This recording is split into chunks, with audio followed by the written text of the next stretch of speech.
আসসালামু আলাইকুম। ওয়ালাইকুম আসসালাম। শোনো, আজারে কথা কয়ে সময় নষ্ট করার মতো সময় আমার হাতে নাই। তুমি কি পাস দিছো? জি মাস্টার্স পাস। স্কুলের মাস্টার না কলেজের মাস্টার? না, আমি তো বলছি মেয়ে এখনো চাকরি করে না। তা কি প্রাইভেট পড়াও? জি না, মাস্টার না, মাস্টার্স পাস। অনার্স পাস করার পরে মাস্টার্স পাস করে। ও আচ্ছা, দেশের শেষ পাসটা করছো তুমি? তাহলে তো খুবই ভালো। ওরাও তোমার একটা কথা কয়ে রাখি আমি, টাকা পয়সার আমার কোনো অভাব নাই, আমার প্রচুর টাকা। দুই হাতে উড়াইও টাকা শেষ করতে পারবে না তুমি, কারণ আমি টাকা তোমার উড়াইতেই দেবো না। আমার টাকা অনেক আছে, কিন্তু অপচয় আমি একদম পছন্দ করি না। আমার একটা শর্ত, আমার বাচ্চা কাচ্চা লাগবে সব শিক্ষিত। এর লেগে আমি একটা শিক্ষিত বউ চাইতেছি। কথা কি ক্লিয়ার? জি, আমারও একটা কন্ডিশন আছে। আমি রিসেন্টলি বিসিএস ভাইবা পরীক্ষা দিয়েছি। বুঝতেছস কিছু? না, বাবদর তো সব বুঝতেছি। যদি বিসিএস এ টিকে যাই, আমি জবটা করতে চাই। আপনারা টেনশন করবেন না, বিয়ের পরে আমি ওয়ার্ক লাইফ ফ্যামিলি লাইফ দুইটাই মেনটেন করে চলবো। তুমি যেভাবে বর্ডার বর্ডার কথা মাঝখানে মাঝখানে ইংরেজি বলতেছো, এটা দেখে আমরা বুঝে গেছি তুমি বাংলাদেশের বড় পাঁচটা দিছো। কিন্তু কথা হয়েছে কি, এই যে চাকরি করবা কইলে না, হ্যাঁ চাকরি করলে আর কয় টাকা পাইবা? তারপরে যে চাকরি করে কি জানি কয় রে, যে পেনশন না, ওই পেনশন মিলায়া কয় টাকা আর পাইবা তুমি কও? তার চাইতে 10 গুণ টাকা রোজগার কইরা আমার আজিজে ঘরের মধ্যে থুইয়া দিছে। তো চাকরি বাকরি কইরা তুমি খামাকা সময় নষ্ট করবা কেন? দরকারই নাই। আন্টি, আমি চাকরিটা আসলে টাকার জন্য করতে চাচ্ছি না। বিসিএস এ টিকে গেলে আমি যে জবটা পাবো সেটা খুবই প্রেস্টিজিয়াস একটা জব, আর আশেপাশে মানুষও অনেক সম্মান করবে। আর আমাকে দেখে আমার বাচ্চারাও আরো ইন্সপায়ার্ড হবে, যখন দেখবে তাদের মা বিসিএস ক্যাডার, তখন ওরাও লেখাপড়া করতে চাবে, ওদের জন্যই ভালো। বাড়ির হাত করে দেখতেছস কি? কথা শোনা গে, বাড়ির বউ চাকরি করলে সমাজে মুখ দেখাতে পারলো? আরে সমাজে মুখ দেখাতে পারবো মানে? সমাজ আরো বড় ভাবে মুখ দেখাতে পারবা। কি করলো যে পোলাপানের জন্য মঙ্গল, তার মানে এটা খুবই ভালো হইব। চাকরি তুমি অবশ্যই করবা। সংসার ঠিক রেখে চাকরি করলে আমার কোনো সমস্যা নাই। আর চাকরির যে বেতন পাইবা, সব বেতন এই গরিব দুরা যে বসে আছে না, এগুলো দিয়ে দিবা। আমাকে দেওয়ার দরকার নাই। এই চাচা, আপনি কাজী ডাকেন, বিয়ে পরে। যে এখনই মানে আজকেই বিয়ে? এত তাড়াতাড়ি কেমনি কি? কাজী সাহেব ডাক দিতে পারবেন না? হ্যাঁ, কাম তো খালি ওই একটাই করবেন, বিয়ের যাবতীয় খরচাপাতি সব তো আমার আজিজেই করব। শুনেন, আমরা কিন্তু বেশি দেরি করতে চাই না। আমার ছেলের কিন্তু হাতে অনেক কাজ, তার ব্যবসা কিন্তু ক্ষতি হইয়া যাবো, এটা সে কিন্তু একদম পছন্দ করে না। যা করার তাড়াতাড়ি করেন, কাজী সাহেবরে ডাক দেন, আমরা বিয়ে পড়াইয়া বউ নিয়ে চলে যাবো।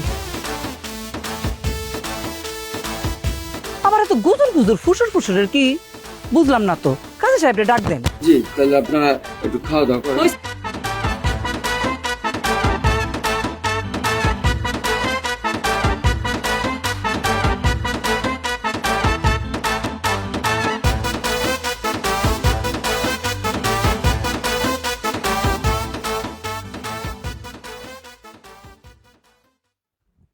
এই চাপ, যা, যা।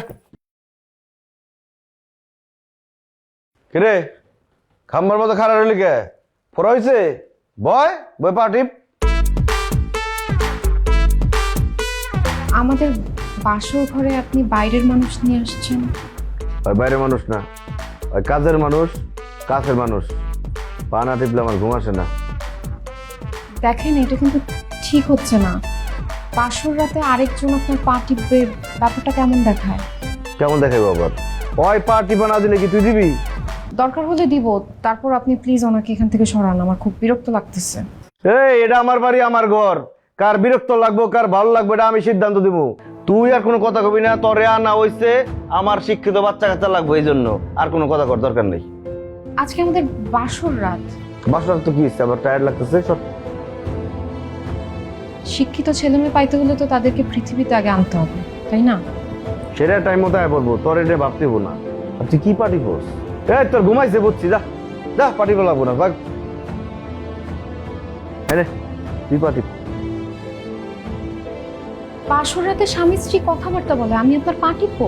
তো পার্টি হাত দিয়ে কথা কবি, মুখ দিয়ে, সমস্যা কি? পাও টিপবি, কথা কবি।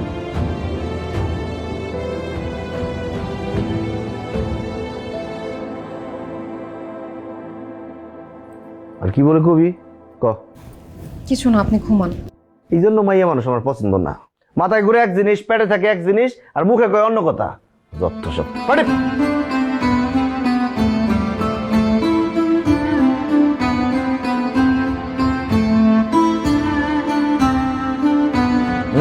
এবার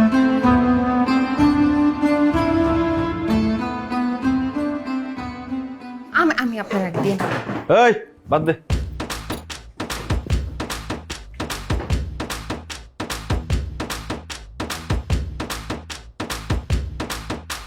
গোস্ত দে।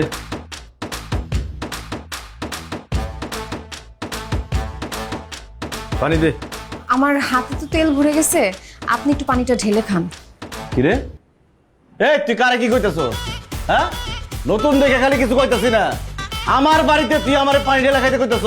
আমার মায় কোনোদিন আমারে পানি ঢেলা খাইতে কয় নাই। তোর কত বড় সাহস! 2 দিন ধরে আয় তুই এখানে বড় বড় কথা কইতেছিস না? আচ্ছা আমি দিচ্ছি। কিরে এটা কি মাথায় কোন শ্যাম্পু দেস? কেন? যেটা জিজ্ঞেস সেটার উত্তর দে। এখন থেকে বিদেশি শ্যাম্পু দিবি মাথায়। তোর বাপের সব গরিবী শ্যাম্পু মাথায় দিবি না, এর লিগে মাথায় চুল থাকে না, চুল এদিক সেদিক উড়াউড়ি করে। খাওয়ানোর মতো চুল পড়ছে কেন? একটা চুলই তো পড়ছে, একটু ফেলে দিয়ে খান। বাবা মা তুলে কথা বলার কি দরকার? এই, আমার বাড়ি আমি কারেন্টের কথা কম আমার শিখাস আমারে একদম মারে ভালো মতো রে। একটা কথা কবি না মুখে মুখে। কত বড় সাহস আমার মুখে মুখে কথা কস? ভাত খাওয়াটাই তো নষ্ট করে দিলি। সর যা, ভাতই খাবো না। আপা আজি আজি না খেয়ে যাস না, আরে কামে বাইরে কিছু খাইয়া যা। এই এখানে তুমি কি করলা? কি করলা? আমার পোলাটা না খেয়ে বাইরে গেল কামে। হ্যাঁ? তুমি ওর মুখে মুখে একা কথা কইতে গেছো কেন? অন্যায় কি তুমি করছো? আপনার ছেলে আপনার সামনে আমার গায়ে হাত তুললে এটা কিছুই হলো না, আপনি আমার অন্যায়টাই দেখলেন। বারবার বেশি করতেছে কিন্তু তানিয়া। এই কি করছে? এমন কি করছে? চুলে একটা হাত দিছে।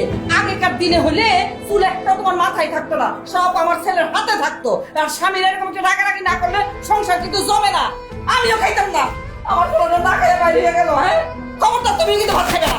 হ্যাঁ, স্বামী খাওয়ার আগে যদি স্ত্রী খায় তাহলে সংসার কিন্তু অমঙ্গল হয়। খবরটা ভাত খাবে না, ভাত বন্ধ তোমার। আমার পোলা না খেয়ে বাইরে গেছে, খাইতে বসতেছে। এই গড়ি দে।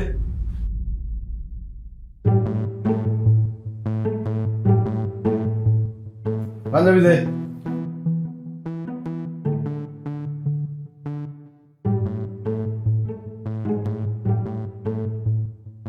কিরে পাঞ্জাবি এমন কেন?